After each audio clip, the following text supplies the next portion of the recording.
So one of the questions that I was asked by a subscriber this week, I wanted to make a video about because I hear a lot of couples who have been married for a while, they're coming into conflict, the conflict hasn't changed, and their question is, will a separation help us?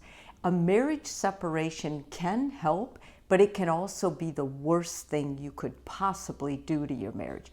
So I'm going to go through the list of how it can help and then what can happen if it's not done effectively for you and your spouse. So the first thing is a planned intentional separation can sometimes strengthen your relationship if it's used as a therapeutic pause rather than a prelude to divorce.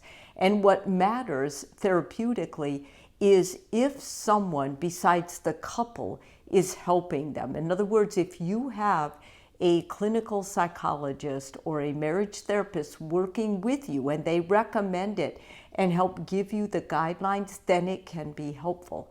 If the couple tries to do it on their own, oftentimes it's not. If it's done effectively with a therapist, both partners agree on the purpose. So like to gain perspective or calm conflict and work on individual issues. If there are clear boundaries and communication rules, things such as how often you'll talk, whether dating others is off limits, and how decisions, kids, finances, etc., are managed. If you're going to do a separation during the holiday season, it's really advisable that the two of you are very careful about the boundaries around how you're going to do the holidays, who's going to know about it, and how the two of you are communicating during that time.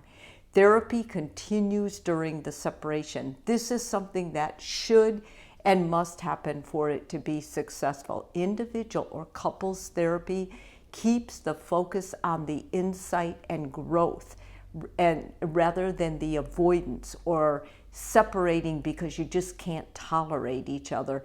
And then you're just kind of putting a pause in there, waiting to get back together. Because if you're not working for the vision of your marriage during the time you're separated, then the focus is going to be gone. And you're going to start just enjoying the freedom from conflict, when in a real sense, you're just avoiding the issues. You're sweeping them under the rug.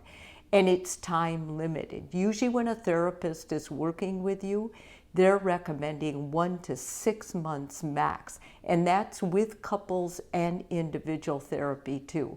So this also would include periodic check-ins to reassess where the marriage is. In these cases, a separation can reduce emotional flooding and reactive behaviors so you can think better before you're acting. It can allow each person to reflect on their own part in the conflict and what they're doing that's harming the marriage. And it also can help clarify whether both partners still want to rebuild.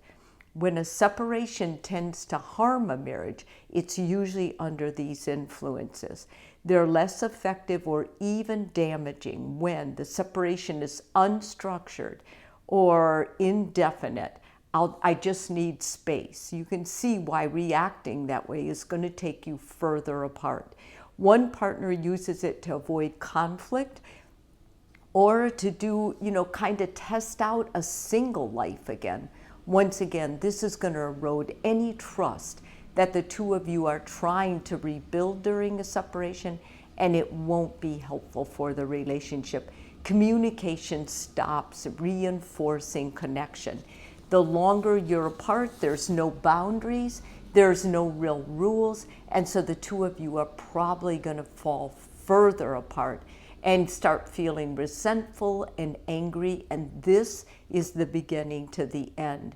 If there's no plan for reconciliation or therapy, these kinds of separation often accelerate emotional detachment and make reconciliation even harder.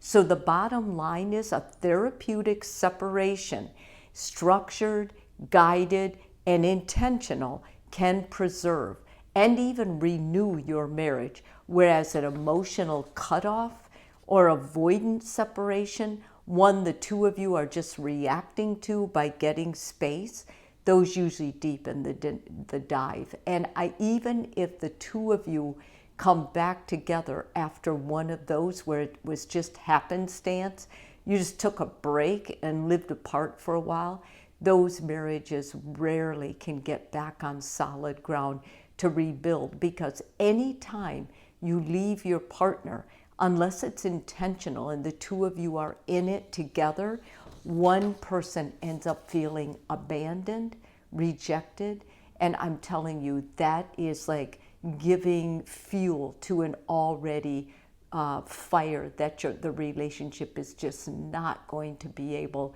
to reconstruct, to build up again after that kind of a feeling of being totally abandoned and rejected and alone.